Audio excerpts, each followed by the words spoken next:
Chest zone में ये करना है और उसके अंदर भी आपका किस चीज़ है। तो अगर आप उस एक्सपोजर को अवॉइड करेंगे तो आपके सिम्टम्स जो है किसी प्रकार से हैम्पर नहीं होना चाहिए। दूसरा, आपके सिम्टम्स इतने कम ना पड़े। तीसरा, आपके एज के अनुसार जो आपका लंग फंक्शन टेस्ट होना चाहिए। आपके इनहेलर होते हैं, इनहेलर के जो एस्थमा से रिलेटेड होते हैं। जब किसी फैमिली में किसी को एस्थमा होता है तो नेक्स्ट जनरेशन में या उसी जनरेशन में भाई बहन या अदर फैमिली मेंबर्स में इसका प्रेजेंटेशन होने के चांसेस बढ़ जाते हैं। अंदर का इतना बड़ा होता है पाइप का डायमीटर, लेकिन जो हमने इन्फ्लेमेशन की बात करी उसमें एस्थमा के मरीजों में डायमीटर इतना छोटा हो जाता है।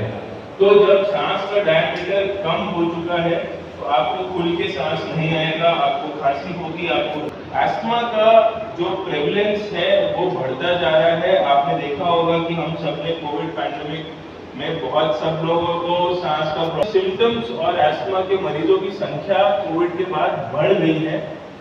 इसका क्या कारण है हमें नहीं पता है कि लॉन्ग टर्म कोविड के इफेक्ट्स क्या हैं। जैसे अभी रिसेंटली हमने वैक्सीनेशन से भी देखा कि खून जो है थोड़ा गाढ़ा हो रहा है, उसके साइड इफेक्ट्स आ रहे हैं। लॉन्ग टर्म साइड इफेक्ट्स क्या है अभी हमें नहीं पता है जब तक उसकी स्टडीज होती हैं। इसका बीमारी है जिसमें कि आपके सांस की नलियां सिकुड़ती हैं। इसके सिम्टम्स जो हैं सांस में तकलीफ होना, खांसी होना, छाती में जकड़न होना या वीजिंग होना बहुत कॉमन है। और एस्थमा जो है एक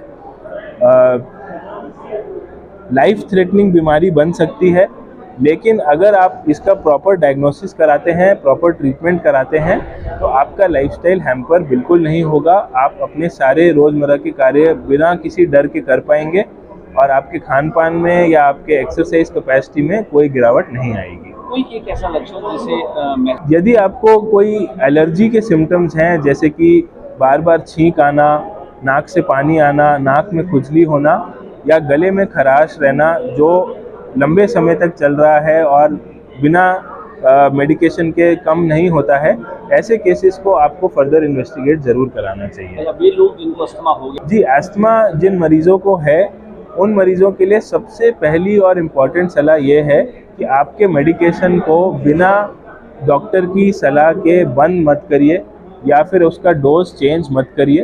एक प्रॉपर फॉलोअप रखिए डॉक्टर के साथ में। आपका डॉक्टर जो है आपके लंग्स की कैपेसिटी का जांच करके आपका ट्रीटमेंट ऑप्टिमाइज करके रखेंगे ताकि आपके लाइफस्टाइल को कोई प्रॉब्लम ना हो। ओल्ड एज में अगर जिनको अस्थमा हो गया जी, उन पेशेंट्स के लिए दवाई के साथ साथ हम फिजियोथेरेपी भी रेकमेंड करते हैं, जो कि चेस्ट फिजियोथेरेपी होती है।